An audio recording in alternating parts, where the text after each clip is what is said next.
Baik, kita lanjutkan pada tayangan yang kedua, di mana pada tayangan kedua ini kita akan bahas spesifik terkait dengan seperti apa mekanisme aksi dari suatu tanaman yang bisa digunakan untuk mengatasi suatu penyakit kardiovaskular. Sekali lagi, bahasan di sini kita akan batasi ya, tidak ke arah tanaman-tanaman yang apa saja gitu ya, yang bisa digunakan untuk mengatasi penyakit gangguan sistem kardiovaskular, tapi tanaman yang memiliki atau menghasilkan mekanisme aksi yang bagaimana. Jadi poinnya adalah ke mekanisme aksi, yang mana tentunya mekanisme aksi ini akan berkaitan erat dengan peristiwa terjadinya penyakit gangguan kardiovaskular tadi. Baik, herbal yang digunakan pada penyakit yang berhubungan dengan penyakit jantung koroner, tentunya adalah yang memiliki efek menurunkan dan mencegah terjadinya faktor risiko dari penyebab timbulnya PJK tersebut, gitu ya. Kita tahu faktor risikonya tadi adalah adanya aterosklerosis yang disebabkan oleh adanya, penumpukan dari kolesterol, lemak, dan sebagainya, adanya proses oksidasi, adanya hipolipidemia, dan sebagainya. Baik, yang pertama ada ginger atau kita kenal sebagai jahe. Ini adalah tanaman yang dikatakan oleh orang India itu sebagai obat universal. Ya, kenapa? Karena jahe ini banyak sekali dimanfaatkan untuk mengatasi beragam gangguan kesehatan. Kita tahu bahwa jahe ini adalah rimpang yang banyak digunakan dan kita kenal adanya senyawa-senyawa di antaranya ada minyak atsiri dan juga ada kurkumin ya, senyawa yang paling terkenal. Dan jahe sendiri ini juga, bisa digunakan untuk mengatasi aterosklerosis. Apa bukti-bukti ilmiah yang sudah dilakukan ya terkait dengan jahe terhadap gangguan dari aterosklerosis sendiri, kita lihat nanti ada uji-uji praklinis dan juga uji klinis yang mendukungnya. Baik, ini adalah kandungan kimia dari jahe. Jadi ada minyak atsirinya, yaitu ada gingerol, ya 6 gingerol tepatnya, dan ada sogaol. Ini strukturnya ya. Jadi kita bisa lihat di atas ada struktur dari sogaol dan juga gingerol. Di mana jahe juga ini mengandung gingeron dan ini juga sama-sama ya, minyak atsiri juga. Dan jahe juga mengandung gingibain, ada 6 gingerodion dan lain sebagainya ya. Dan di samping ini juga ada senyawa-senyawa lain yang mungkin tidak bisa kita sebutkan satu persatu di sini. Ini adalah kandungan senyawa minyak atsiri di dalam jahe. Jadi ada gingiberin, ada kurkumen, ada sesquipedalian, dan ada bisabolin. Dan ini adalah hasil studi praklinis dari jahe itu sendiri, di mana berdasarkan hasil penelitian, generol dan juga sogaol ini ternyata mampu menghambat aktivitas tromboksan sintase. Kita hubungkan tromboksan ini kaitannya dengan terjadinya aterosklerosis, yaitu adanya proses agregasi platelet. Jadi agregasi platelet ini berkaitan erat dengan adanya tromboksan sintase. Sehingga adanya aktivitas penghambatan tromboksan sintase ini oleh jahe, maka jahe ini direkomendasikan bisa untuk mengatasi gangguan kardiovaskular. Gingeron juga di dalam jahe katanya mampu menurunkan plak ateroma. Jadi plak ateroma itu tadi yang memicu terjadinya inflamasi, yang memicu terjadinya reaksi agregasi platelet ya.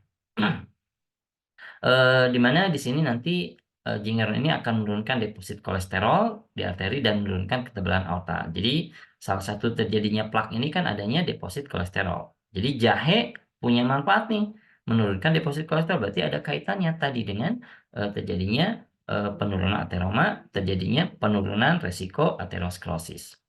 Gingeron juga mampu meningkatkan antioksidan alami. Nah, kita tahu ya, salah satu mekanisme terjadinya plak, terjadinya agregasi platelet, terjadinya penyumbatan itu adalah adanya kerusakan dari lipid atau lemak dan juga kerusakan dari kolesterol yang disebabkan oleh adanya reaksi oksidasi oleh ROS. Nah, ROS ini bisa dilawan oleh apa? Oleh antioksidan alami yang kita kenal sebagai SOD, CAT, dan GPX gitu ya. Nah, di sini, dengan meningkatkan antioksidan alami, maka bisa menurunkan terjadinya peroksidasi lipid. Kemudian ada 6 generol dan 6 dehydrogenadion dan sebagainya ya, yang ternyata ini berdasarkan studi in vitro mampu menurunkan biosintesis prostaglandin. Prostaglandin ini adalah mediator inflamasi. Di satu sisi inflamasi sendiri menguntungkan, tapi di sisi lain pada kasus ini inflamasi ini akan memicu terjadinya agregasi platelet. Inflamasi juga dia akan menyebabkan munculnya plak ateroma. Nah, sehingga memang inflamasi di sini sangat bertolak belakang, sehingga memang harus dihambat. Dengan adanya jahe ini, dia bisa menginflamasi, sehingga memang bisa berpotensi digunakan sebagai eh, terapi untuk kardiovaskular, khususnya aterosklerosis. 6-Gingerol juga diketahui mampu menghambat efek inflamasi sehingga menurunkan lesi pada arteri, di mana hal tersebut berkaitan dengan kemampuan 6-Gingerol dalam menurunkan mediator inflamasi seperti TNF-alfa, interleukin 1 beta, dan interleukin 6. Ya. Ada gingibain juga, di mana ini adalah senyawa yang memiliki aktivitas sebagai antiinflamasi juga. Ya, sama ya dengan 6-Gingerol, dan juga adanya laporan lain dari jahe ini, dia bisa menurunkan agregasi platelet, prostaglandin endokperoksidase, dan juga tromboksan dan prostaglandin, dan lain sebagainya ya. Poinnya adalah ternyata jahe ini dia memiliki mekanisme-mekanisme aksi, yang mana mekanisme aksinya itu sangat berkaitan erat dengan munculnya faktor risiko terjadinya aterosklerosis atau terjadinya penyakit jantung koroner. Nah, ini adalah hasil uji klinis, di mana konsumsi jahe berdasarkan hasil uji klinis ini diketahui mampu menurunkan trigliserida, LDL, dan juga VLDL. Apa dampaknya? LDL dan VLDL mungkin nanti kita akan bahas secara spesifik pada bahasan terkait dengan hiperkolesterolemia. Namun sedikit kita bahas di sini saja ya. Khawatir nanti materi tidak dibahas oleh saya. Jadi nanti silakan Anda perkaya pada sesi materi tatap muka. Nah, trigliserida sendiri itu nama lain dari lemak. Jadi tadi salah satu faktor resiko terjadinya aterosklerosis adalah terjadinya penumpukan lemak. Nah, penumpukan lemak sendiri ini disebabkan karena konsumsi lemak yang berlebihan, sehingga terjadilah hipertrigliserida atau hiperlipidemia. Nah, trigliserida ini bisa diturunkan gitu ya. Dengan cara bagaimana? Ya tentunya dengan cara dimetabolisme. Dan tidak hanya trigliserida, LDL dan juga VLDL ini juga bisa diturunkan. Apa itu LDL dan VLDL? LDL sendiri ini adalah alat transportasi untuk kolesterol. Jadi LDL ini akan mengangkut kolesterol dari seluruh pembuluh darah ya. Itu dimasukkan ke dalam tubuh, ke dalam sel. Salah satunya adalah ke dalam sel-sel yang terdapat pada jaringan di arteri. Nah, penumpukan dari kolesterol yang ditransportasikan oleh LDL inilah yang nanti akan memicu terjadinya aterosklerosis. Nah, LDL sendiri sebenarnya normal dalam tubuh kita adanya LDL ini. Namun, dalam kondisi yang berlebihan, LDL ini akan mentransportasikan kolesterol ke dalam sel dalam jumlah yang berlebihan. Sehingga inilah yang bermasalah sebenarnya. Jadi, berlebihannya, bukan LDL-nya. Jadi, salah kalau kita mengatakan LDL itu adalah kolesterol jahat ya. Nah, lawannya LDL apa? Ada HDL. HDL ini nanti akan transportasikan kolesterol dari dalam sel menuju ke hati untuk dimetabolisme lebih lanjut. Jadi, penurunan LDL juga nantinya biasanya akan seiring dengan peningkatan HDL ya. Kemudian konsumsi jahe juga bisa mampu menurunkan kadar CRP. Ini C-reaktif protein yang merupakan sitokin proinflamasi dan marker aterosklerosis. Jadi dengan menurunnya sitokin proinflamasi, maka proinflamasi juga menurun, sehingga tadi akan menurunkan terjadinya agregasi platelet dan akan memudahkan proses pembersihan plak yang ada di arteri ya. Nah, simpulan jahe untuk mengatasi penyakit kardiovaskular, di mana jahe ini bisa menurunkan agregasi platelet melalui mekanisme inhibisi aktivitas tromboksan sintase, menurunkan biosintesis prostaglandin, menurunkan peroksidasi lipid, dengan menurunkan produksi ROS dan meningkatkan antioksidan alamiah. Jadi, 3 hal ini yang muncul dari jahe yang menyebabkan jahe bisa diklaim untuk digunakan pada terapi gangguan kardiovaskular, khususnya adalah penyakit jantung koroner. Ini studi klinis lainnya terkait dengan jahe. Ada studi lainnya yaitu ada untuk terkait dengan bawang putih. Bawang putih ini adalah bawang yang paling banyak digunakan oleh masyarakat, ya banyak di pasar ya. Dan bawang putih ini diklaim juga banyak memiliki aktivitas farmakologi, khususnya terhadap sistem kardiovaskular. Kita lihat kandungan dari bawang putih ini ada enzim, ada alinase, peroksidasi dan sebagainya, ada minyak asiri, ada aliin, ada propil disulfida, dialil disulfida dan sebagainya gitu ya. Dimana secara umum bawang putih ini dia mengandung alisin dan aliin. Nah, yang menarik adalah ternyata enzim alinase ini akan aktif gitu ya ketika bawang putih ini dia digeprek. Jadi ketika bawang putih digeprek maka enzimnya akan aktif. Nah, enzimnya aktif ini nanti akan mengkonversi gitu ya dari alisin maaf, akan mengkonversi menghasilkan alisin. Nah, dari aliin menjadi alisin sehingga alisin inilah yang nanti akan aktif gitu ya untuk beragam apa namanya itu aktivitas farmakologi seperti itu. Jadi sudah betul gitu ya ibu-ibu kita ketika mereka memasak menggunakan bawang putih itu dengan cara digeprek ya, tidak dengan cara digerus ataupun dengan cara diiris ya. Meskipun kalau digerus ataupun diiris mungkin ada juga sih dampaknya, cuman yang kemarin banyak gitu ya menyimpulkan bahwa dengan cara digeprek itu justru lebih mengaktifkan si alinasenya supaya bisa mengubah aliin menjadi alisin seperti itu. Oke, bawang putih berdasarkan hasil studi penelitian, ini ternyata bisa untuk menurunkan tekanan darah, hiperlipidemia, dan juga anti-agregasi platelet. Di mana bawang putih ini bisa menghambat sintase tromboxan A2. Jadi menghambat tromboxan sintase ya. Yang mana ini juga ada kaitannya tadi dengan agregasi platelet. Bawang putih menurunkan kolesterol total, LDL, dan juga oksidasi LDL. Ini kan kaitannya dengan aterosklerosis nih ya. Ada kolesterol, ada LDL, dan ada oksidasi LDL. Dan juga di sini kita bisa melihat bahwa bawang putih ini mampu menginhibisi enzim kunci yang berperan pada sintesis kolesterol dalam tubuh kita. Jadi tubuh kita ini sendiri ada reaksi biosintesis, yaitu kolesterol. Yang mana salah satu enzim yang berperan adalah HMG-CoA reduktase. Nah, kita lihat di sini, HMG-CoA reduktase ini dia akan mengubah 3-hidroksi 3-metil butyryl CoA ya. Ini akan menjadi asam mevalonat. Di mana kita tahu asam mevalonat ini adalah jalur biosintesis untuk munculnya nanti kolesterol atau kita kenal jalur steroid gitu ya. Nah, jadi steroid itu sama dengan kolesterol sebenarnya. Nah, dengan penghambatan ini di HMG-reduktasinya maka jalur mevalonatnya tidak akan terbentuk sehingga tidak akan terbentuk kolesterol. Begitu menurut penelitian. Senyawa aktif yang berperan diantaranya adalah ada alisin yang dibentuk dari enzimatik enzim alinase yang terhadap aliin. Jadi tadi aliin di sini ya akan diubah menjadi alisin. Nah, jadi yang menariknya adalah aliin akan dikeluarkan dari kompartemen lapisan bawang putih kemudian berinteraksi dengan enzim alinase. Proses hidrolisis dan kondensasi langsung dari intermediat reaktif akan membentuk alisin. Alisin sendiri merupakan senyawa intermediate dan tidak stabil. Nah, kenapa tidak stabil gitu ya? Di mana dia sangat bergantung pada suasana lingkungan. Alisin ini dapat diinaktivasi melalui pH asam. Makanya kalau bikin masakan ada bawang putihnya jangan menggunakan asam jawa ya atau menggunakan cuka karena bisa menginaktivasi alinasenya. Nah, oleh karena itu efek dari bawang putih sangat bergantung pada perlakuan saat memasak, pada larutan minyak dan juga proses ekstraksinya.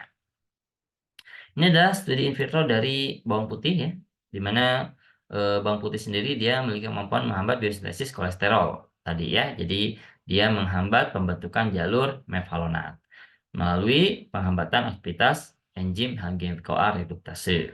Dan juga di sini dia menghambat juga enzim fatty acid sintase. Ini adalah enzim yang nanti akan menghasilkan lemak ya.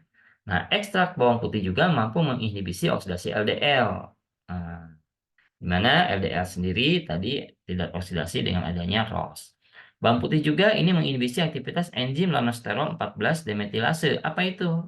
Kita balik lagi di sini.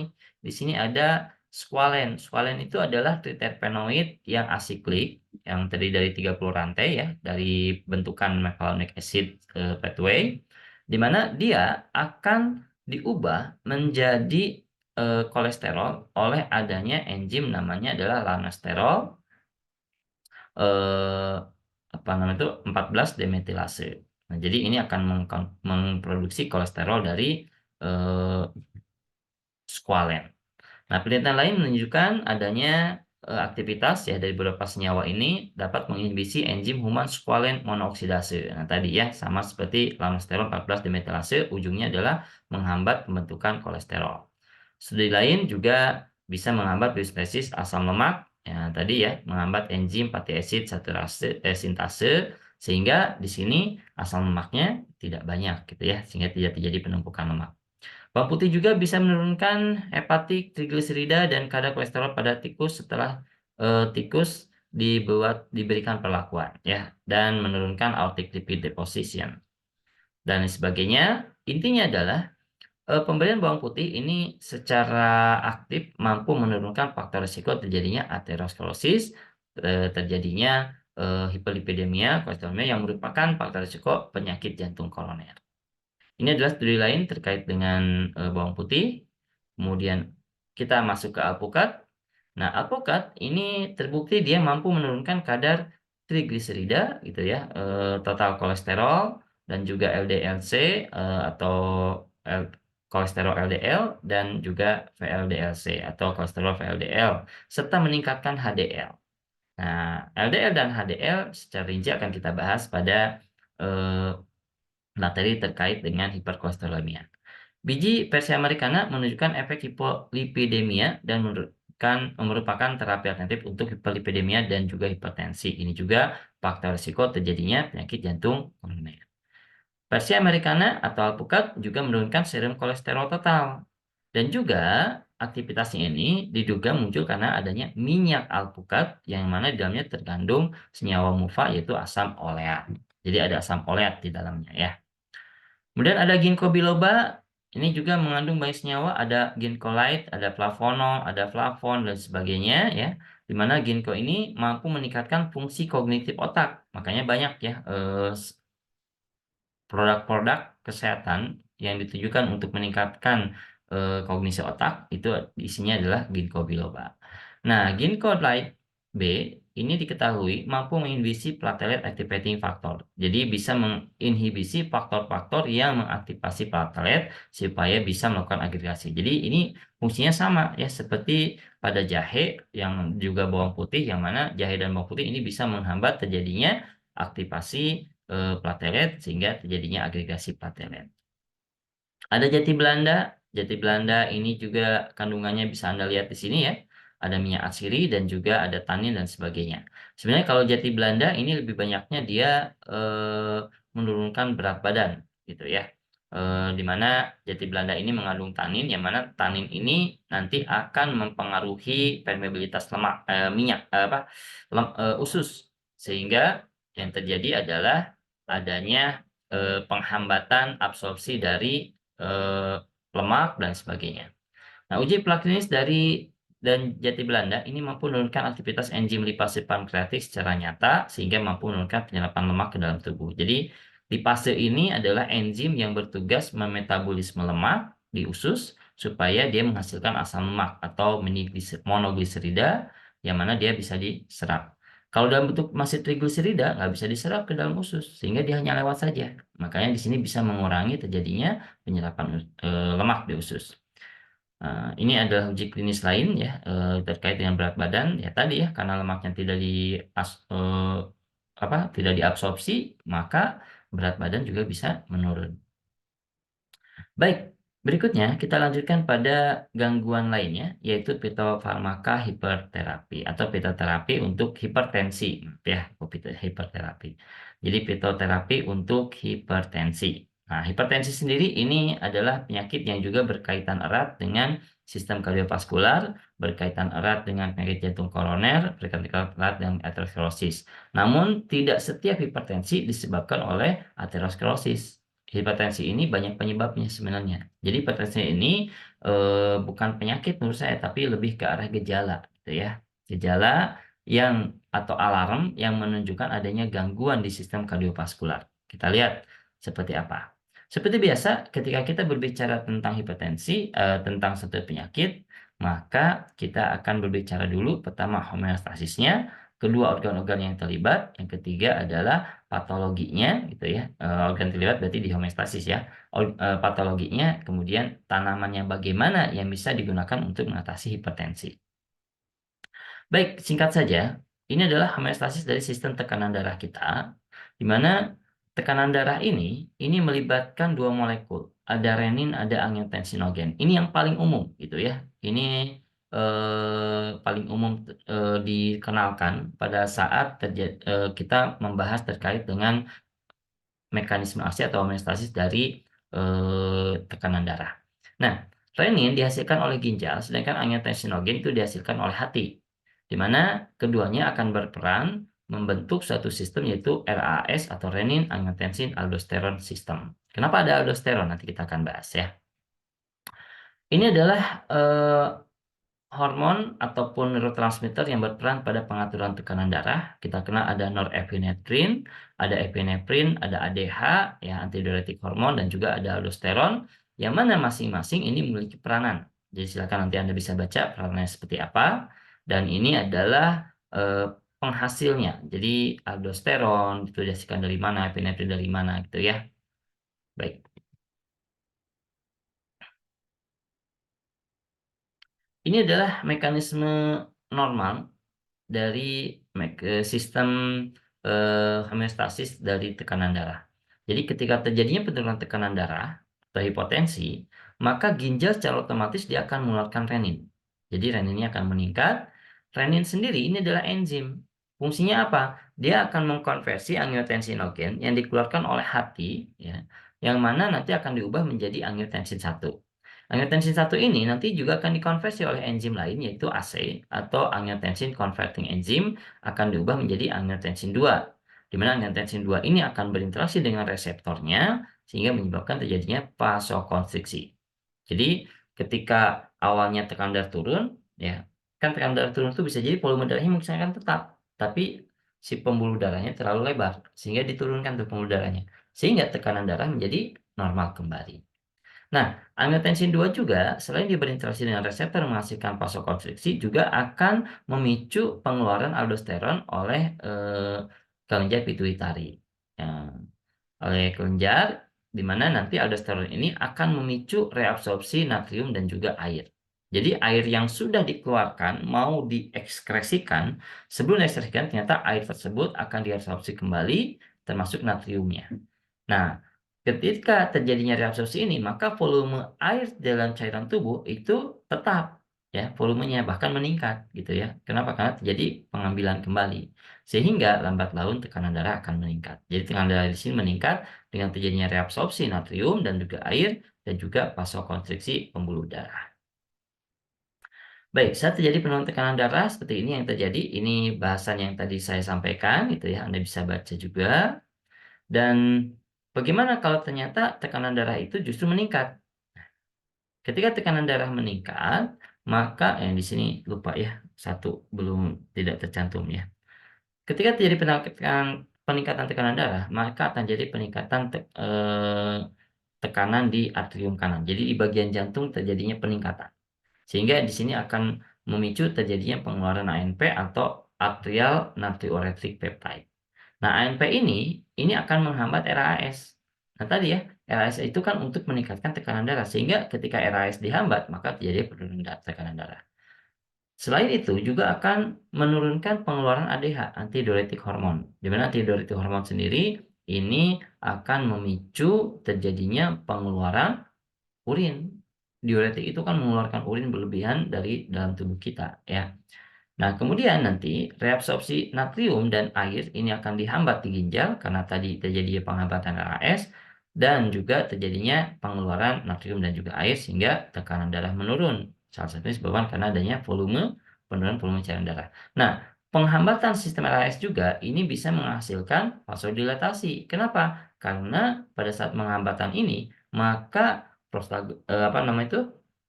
eh Enzim AC itu ya, angiotensinogen converting enzyme ini tidak akan mengkonversi angiotensinogen menjadi angiotensin 1. Kenapa? Karena tadi RAS-nya dihambat gitu ya. Baik, ini adalah batasan tekanan darah tinggi, yaitu ada kondisi optimal, normal, dan kritis ya. Dan hipertensi sendiri dibagi menjadi 3 stadium ya. Nah, pada kondisi seperti ini, maka memang sebaiknya segera diturunkan ya. Dengan cara apa? Biasanya kita bantu dengan menggunakan atau konsumsi obat-obat hipertensi. Oke, bagaimana prinsip herbal yang dapat digunakan pada terapi hipertensi? Nah, secara umum, herbal-herbal yang digunakan itu adalah tentunya yang bisa mempengaruhi RAS tadi ya, sistem RAS, di mana tekanan darah sendiri peningkatannya terjadi karena adanya sistem RAS. Nah, dengan adanya pengaruh penurunan sistem RAS atau pengambilan RAS ya, maka tekanan darah juga akan menurun. Di sini contoh ya, adanya penghambatan aktivitas enzim AC. Nah, enzim AC ini kan mengkonversi angiotensinogen menjadi angiotensin 1. Ketika dia dihambat, maka tidak ada angiotensin 1, tidak akan ada maaf, tidak ada angiotensin 2 ya. Tidak ada angiotensin 2 maka tidak akan terjadi vasokonstriksi, justru sebaliknya terjadinya vasodilatasi. Kemudian menurunkan reabsorpsi dan meningkatkan ekstraksi natrium dan air. Ini akan menurunkan volume cairan darah ya, sehingga akan menyebabkan volumenya semakin turun, tekanan darah juga akan menurun. Menurunnya pengeluaran ADH. Nah, ADH juga meningkatkan, mohon maaf ya, jadi meningkatkan menurunkan ya pengeluaran ADH. Jadi ADH ini kan anti eh, apa itu ekspresi urin. Jadi ekspresi urinnya dihambat. Tapi dengan ADH-nya dihambat itu ya, antidiuretik dihambat, maka terjadilah diuresis dan mempengaruhi hormon-hormon yang berperan pada pengaturan tekanan darah. Ini contoh tanaman-tanamannya ada mengkudu, di mana mengkudu ini adalah kandungan kimianya. Hasil uji praklinis, mengkudu ini diduga bisa menghambat kekuatan dan rate kontraksi atrium, jadi kontraksi atriumnya menurun, ya, sehingga tensi darahnya juga menurun. Kemudian pada uji praklinis lain, pada sediaan aorta thoracic di mana Morinda juga bisa merelaksasi kontraksi yang disusun oleh penelpin. Jadi penelpin ini dia bisa menjadikan tekanan darah tinggi dengan terjadinya kontraksi dari jantung. Nah, dengan adanya Morinda ini bisa merelaksasi ya.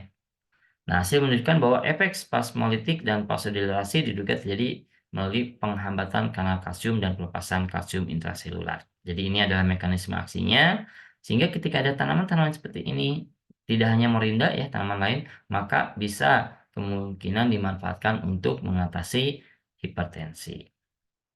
Ini adalah hasil uji klinis, di mana hasil uji klinis ini dilakukan pada 10 subjek ya, tentunya penderita hipertensi berusia 28 sampai 56 tahun dan tekanan darahnya ternyata jadi penurunan ya, dan lain sebagainya.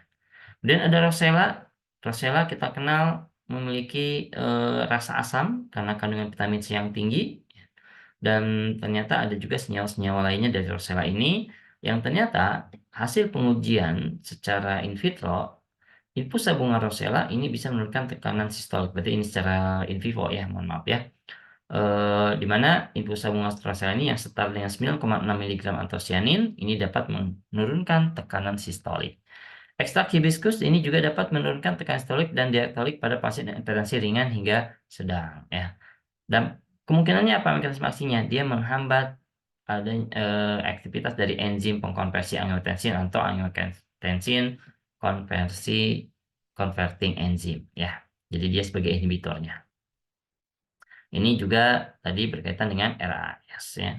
Kemudian ada seledri. Nah, seledri ini senyawanya juga banyak dan kita kenal ada senyawa penting dari seledri yaitu apiin ya. Di mana uji praktis menunjukkan bahwa seledri ini bisa menurunkan tekanan darah.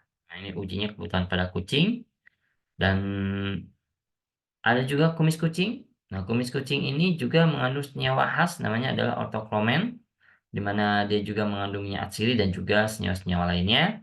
Uji praklinis dari kumis kucing, di mana infusa dari kumis kucing ini secara diuretik mampu secara intravena ya memperlihatkan adanya efek diuresis. Artinya diuresis ini berarti dia menurunkan volume darah. Efek diuresis ini juga diperlihatkan pada penelitian secara subkutan sediaan ekstrak air pada kelinci dan juga anjing ya. Kemudian ini juga hasil pengujian lain terhadap kumis kucing. Jadi Anda bisa lihat ya. Nah, poinnya apa? Untuk mengatasi terjadinya peningkatan tekanan darah atau hipertensi sendiri, maka tanaman-tanaman yang digunakan adalah tanaman-tanaman yang memiliki mekanisme aksi. Pertama, tentunya dia bisa menurunkan RAS system, atau di sini adalah dengan cara mengganggu, enzim AC ya, jadi inhibitor enzim AC. Yang kedua adalah menurunkan reabsorpsi natrium dan juga, apa namanya itu, air, dan kemudian bisa menurunkan, ADH ya, antidiuretik hormon, yang mana antidiuretik hormon ini sendiri dia bisa meningkatkan tekanan darah. Dan juga ada mekanisme-mekanisme lainnya, contohnya misalkan menurunkan, terkait, adanya, tekanan atau rate dari, jantung itu sendiri gitu ya. Nah, ketika ada tanda-tanda seperti itu, maka itu bisa dipotensikan untuk mengatasi hipertensi. Baik, saya rasa itu materi fitoterapi kita terkait dengan, hipertensi dan juga tadi sistem kardiovaskular yaitu aterosklerosis, atau penyakit jantung koroner. Dan semoga ada manfaatnya dan insya Allah minggu depan kita masih akan, asinkronus ya untuk materi fitoterapi lainnya. Sekian, wassalamualaikum warahmatullahi wabarakatuh.